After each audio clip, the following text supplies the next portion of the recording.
Vic Kirby has been in harness racing his entire life. He began driving horses in his early 20s and has over 5,000 victories to his credit. Vic has been a leading reinsman here at Harrington Raceway and a sought-after catch driver at several tracks on the East Coast. But this meet at the half mile, he has not gotten behind the starting gate one time. Although technically he's part of every race. How can that be? Well, let's get some answers. Vic, we have not seen you on the racetrack. What is going on? Give us some answers. Well, I actually took the position as starter here at Harrington. I drove through the end of Dover and actually still driving just one right now at Chester. But I kind of hit a burnout phase, and am I permanently done with it? Maybe yes, maybe no. I got into this, former executive director Sal DeMario suggested to me a couple of years ago. He said, you should consider, after you're done with this, getting into being an official. And at first I was like, shut up, I'm not doing something like that. Well, then I got kind of thinking about it, talking to other people, went and got my accreditation last summer, so I'm accredited to be a judge. And then I worked with Mo LaFontaine, who is the starter at Ocean Downs and the Meadowlands. I hooked up with him at Ocean Downs, and I said, let me see how you do this, see if it's interesting or not. And actually, I found it very interesting, and he got me schooled up to get me qualified. I'm actually assistant starter at the Meadowlands, which really is a glorified title. I just drive the car and start some races here and there. And then this position became open when Rich Ringler had passed away last year, and I applied. I said, if I get it, I get it. If not, I'll keep driving. And I got it, and so far, knock on wood, it's working out well. Right. Do you mind if we take a ride with you tonight? Sure, you can take a ride anytime you want.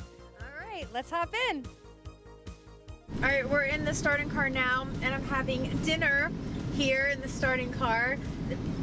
Only VIPs can have dinner in the starting car. I just want to mention that. But yeah, so Victor has welcomed us to his new place on the track, where he will be going around in circles, obviously with different type of horsepower. So, Victor, welcome everyone. Oh yeah, welcome to the starting gate. Go ahead, Mark. So what are we doing now, Vic? Right now we're doing the post parade. Kind of just make sure all of them get out here, they get in order. And then we just kind of wait another 2 or 3 minutes until we tell them come to the gate and go. So you talked earlier about you went to get accredited for this.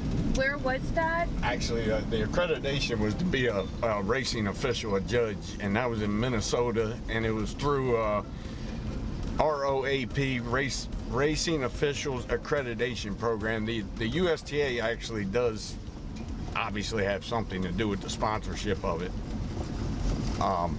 It was a 10-day course. And then you have, that's all you, Mark. Then you have 3 tests you have to pass at the end of it, which was not easy. And actually, one of them I had to retake. And then I ended up passing it, so I got accredited to be a racing official. So have you thought about actually going to the top of the grandstand and doing any like presiding judge or associate judge or anything like that? Yeah, I've actually been doing some fill-in work over in Maryland, which is when a judge is either calls out or can't be there, I go over there and fill in that evening for him. Presiding judge, I really don't have any desire for that because you get all the blame and all the heat for everything. And I know from dealing with presiding judges what they have to go through, and I'm not sure I want to do that. Associate for sure. So, but that's long term. Right now, this is pretty cool, and I get to still stay involved with the guys I've been racing with for the last 30 years. I also have the authority to fine them if I need to. But no, it's kind of exciting. Again, there's something different every race. It's just like driving a horse. Something different's going to happen every race.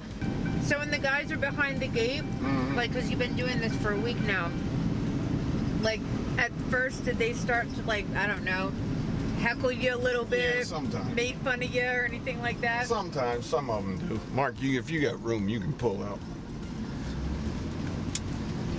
1 minute. 1 minute. Now I give them 1 minute.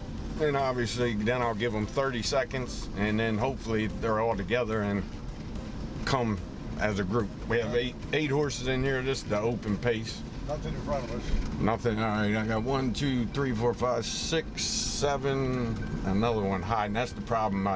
One big thing with this job, I know you got to count horses to make sure you have them and all, and there are a lot of blind spots where they're hiding. 30 seconds. We got post time in here with us, so everybody behave and give them a good show.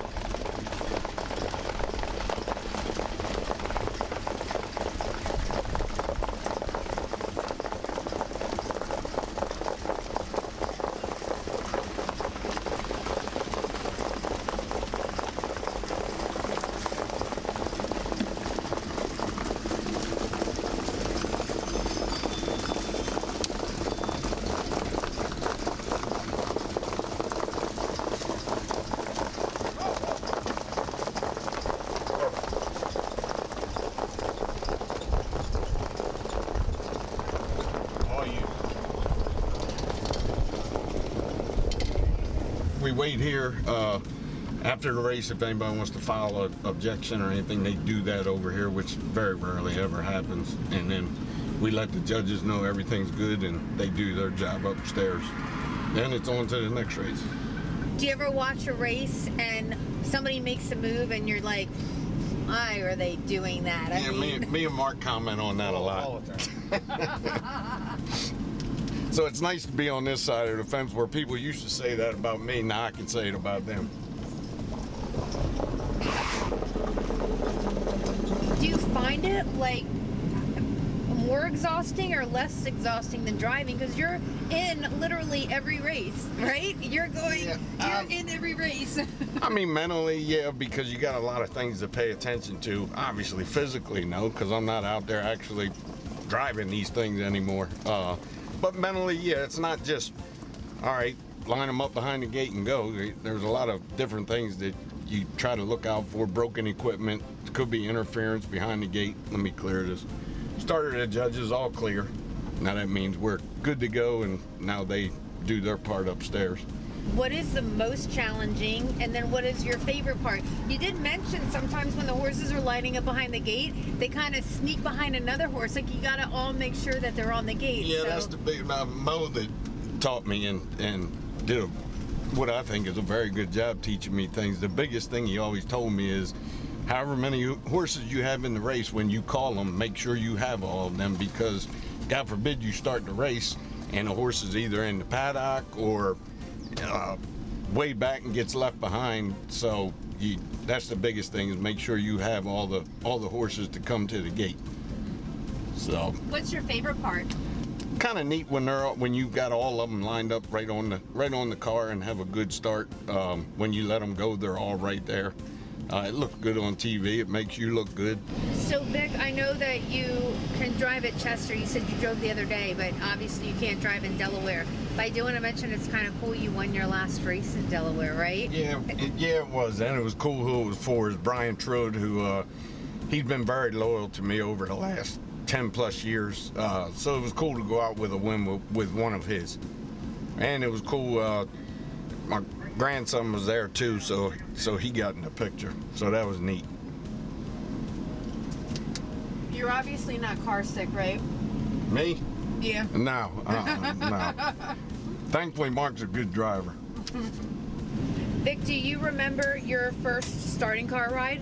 Yeah, I was actually, I think it was, my mom took me at my first birthday at Brandywine Raceway. Obviously, I don't remember it being 1 year old, but my mom always tells that story that for my first birthday, I was in the starting car at Brandywine Raceway. Always so much fun to hang out with you, Vic. Thank you for showing us the new chapter in your life. It's always fun to hang out with you too, Heather.